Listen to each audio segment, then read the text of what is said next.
साईं मुंहिंजा ॻोठ जाइरे खां प्यारे दोस्त महताब रो असां ताईं इंतखाब पहुतो है ऐं उहे सां गॾु शहर अमरकोट खां शाइर अमृत राठौड़। साईं मुंहिंजा महताब कुझु ई लिखे थो त तीं सां कहिड़ा हिसाब करां मंगी जी जान घोरे छॾां, दुनियाऊं सॼी विसारे छॾां तीं ते मिठा कुर्बान थियां। मुंहिंजी दिलि में तव्हांजो ना रहियो, मुंहिंजी दिलि में तव्हांजो ना रहियो, तंहिंखां सिवा कुझु कोन्हे बचियो।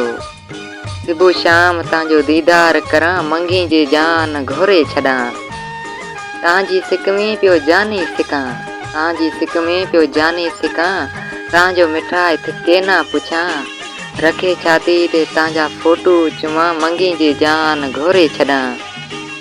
तव्हांजो नाहूं लिखां महताब बांह ते, तव्हांजो नाहूं लिखां महताब बांह ते, लिखी हलाऊं जाइरे रे गांह में, भली जले दुनिया अपां ते मंगी जी जान घोरे छॾां, तीं सां कहिड़ा हिसाब करां मंगी जी जान घोरे छॾां।